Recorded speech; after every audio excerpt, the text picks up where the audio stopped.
Dan, that name Sportcruiser has to say it all about this airplane. Yeah, it pretty much does. Here's one of our lovely little low-wing airplanes. One of the market leaders. I think they're in about the 5th or 6th position among all airplanes delivered, and they've had a real strong last year and a half, so got a lot to be proud of here with the Sportcruiser from the Czech Republic.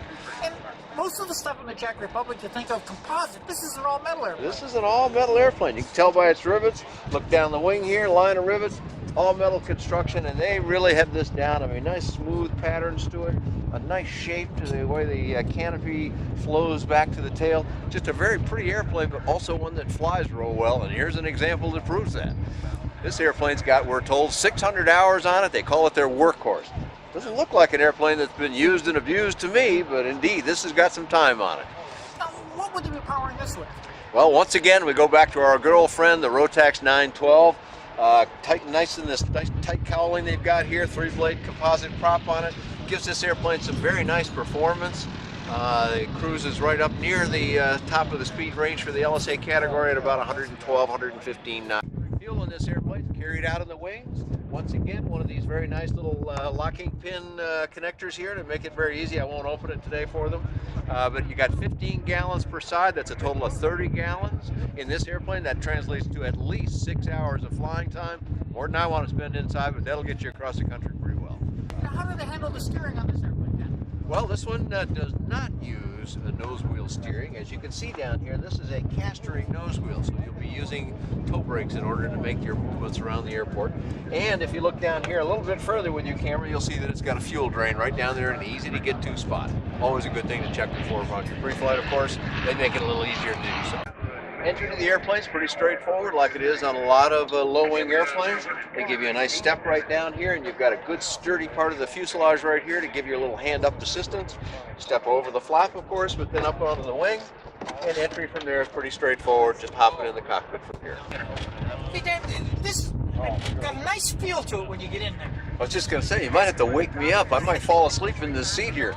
Gee, this is really a comfortable position. It supports my legs real well, something I always observe for. And boy, talk about a convenient and close joystick and throttles and all the controls. Very nicely organized cockpit. And I know this one to be a nice flyer, so if it's comfortable and it flies well, gee, what else are you looking for? Now, it's also got a glass panel on this one.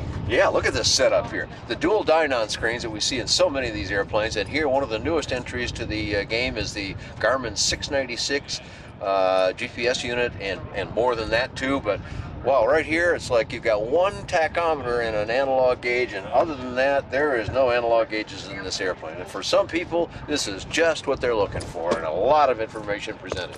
And of course, for those that don't know the Dynon, you can switch these screens back and forth. You can have engine instruments and flight instruments. There's a whole variety of choices. One of the beauties of computer electronics in cockpits is that you get a lot of versatility that you don't get with analog gauges. And what kind of control system are we using on this one? Well, first of all, you got conventional joystick on both sides, throttle in the center, so it's easy for both people to operate. Your trim right next to the throttle, it looks like, and then your flap switch is up here. You've got an up and down switch, very intuitive, no problem on which way you're going, with a nice clear indicator here, and they've added some markings to show you which level you've got the flaps down to, because these are infinitely adjustable, so you could put them anywhere you wanted. But if you want to have 10, 20, or 30, they show you right there on the panel. When you have castering, you have to use brakes to steer. Some people kind of go, I don't know if I'd like that, but if you taxi this airplane more than about 50 feet, you'll be comfortable with it. So on both sides, you've got a very nice pedal arrangement. There's hydraulic brakes and toe brakes on both sides here, very easily operated, and then you can just drop your feet down and rest them on the ground and operate the pedals normally once you get up a little speed. It looks like all kinds of storage space in here.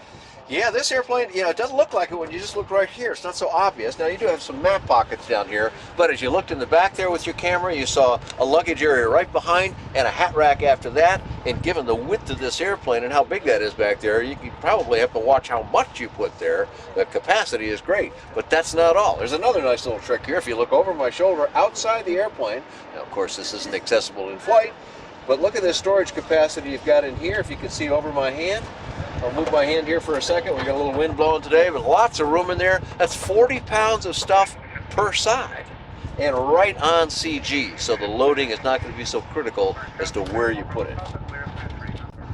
And what kind of performance would we get out of this airplane?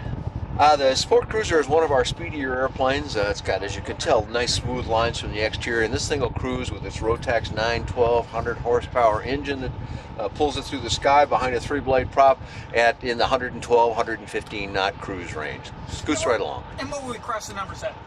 The stall speed on the airplane is in the mid-40s, like so many of these, clean stall that is, and with full flaps down, it probably gets down into the low 40s. In fact, all of the Czech Sport aircraft designs have a feature to them that they fly very slowly, very well. They've worked hard at making this a comfortable airplane. It's in use in a lot of flight schools, and that's one of the reasons.